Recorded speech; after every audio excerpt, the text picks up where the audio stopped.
Hi, I'm Rob. And I'm Rob. And this is Ask Rob and Rob. Hey everyone, welcome to Ask Rob and Rob, the show where you give us your questions and we give you some answers in return. It's a great concept, so much so we've done 440 of these now. But that roadshow needs to continue, so let's give you a reminder of how you can get your questions on this show or even in the Sunday Times. Yep, so easy. All you have to do is go to propertyhub.net/ask. There you can send us a written question for the paper, or you can send us a voicemail for the show. And you can be inspired when you do that by the question we're about to hear from Adam. Hi Rob and Rob, just a quick one, as I recently had an offer on my house off market. I had it valued, so we were just thinking about it. And then they had a buyer who was in a chain, who desperately wanted to see it before it came on the market, and offered full asking without it going onto the market. So in that sort of situation, I'm interested to hear your thoughts. I did subsequently have it valued a couple of other times to have slightly different prices, but overall price was roughly the same. But some said we might be able to achieve a little bit more. So interested to hear your thoughts on that and having off-market full asking price offers, how you would deal with that. Thanks. Thanks, Adam. What a nice position to be in. So if this was me, it'd come down to a few things. First of all, am I happy with the valuation? And it sounds like you are, and it sounds like you've had multiple valuations. So it sounds like the number that you've been offered reflects what you feel is fair value for this property. And if that's so, that's great. The second thing I'd be taking into consideration is, did this offer from the potential buyer come with any conditions?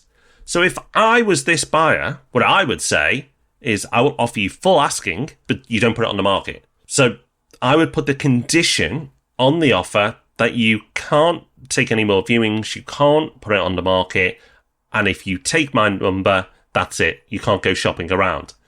Now, if that buyer has not done that, then you may consider doing an open weekend with an agent and saying, hey, I've got an offer in already at this number, but we'll do a viewing weekend. And if a better offer comes in, I may consider it.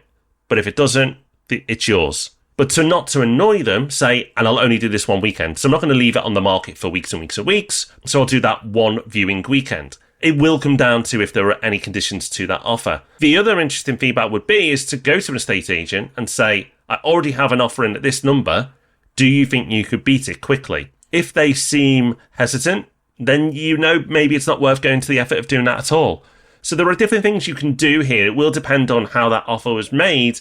But what I will say, Adam, is this is a nice position to be in, and this is definitely in the filing of great problems to have. Okay, let's move on to our second question. This one is from George.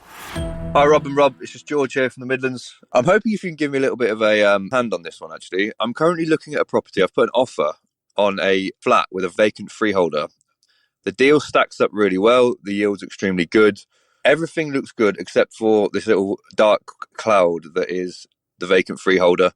Whether that's going to cause me any issues down the line. Obviously, I've get indemnity insurance, but yeah, I just like your thoughts on this. Have you ever done this yourselves? And if so, what would the shortfalls be potentially? Thank you. George, thank you for your question. So a vacant freeholder, also known as an absent freeholder. Basically, someone owns the freehold, but you don't know who. Now, you might think, great, no freeholder, don't have to pay any ground rent then. But in fact, not knowing who the freeholder is can potentially cause a load of issues. So if you want to or need to extend your lease, there is a way of doing it, but it's more complicated and it's a longer process. If you need permission to make some kind of alteration, there's no one to grant that permission. And is the block being maintained? That depends on if there's a managing agent in place. And even if there is, they may find themselves constrained by what they can do because they've got no one to take instructions from. The other points to keep in mind is that it can be harder to get a mortgage on a property with this issue.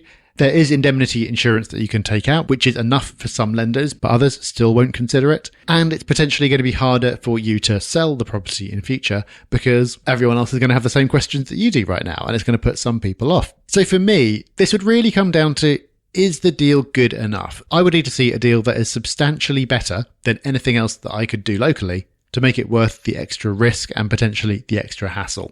If it's just marginal, I wouldn't do it. But if it's a screamingly good deal and you know that the building is still being maintained and you know that you won't need to extend your lease for a while, then maybe it's worth going for. It may particularly be worth going for if you've got a plan and the willingness to solve the issue, because then that will potentially give you an uplift in future because you've solved the problem. So for example, you could collectively buy the freehold or go through the right to manage process or track the freeholder down. And all of that involves effort and cost, but it could bring you a benefit in the end.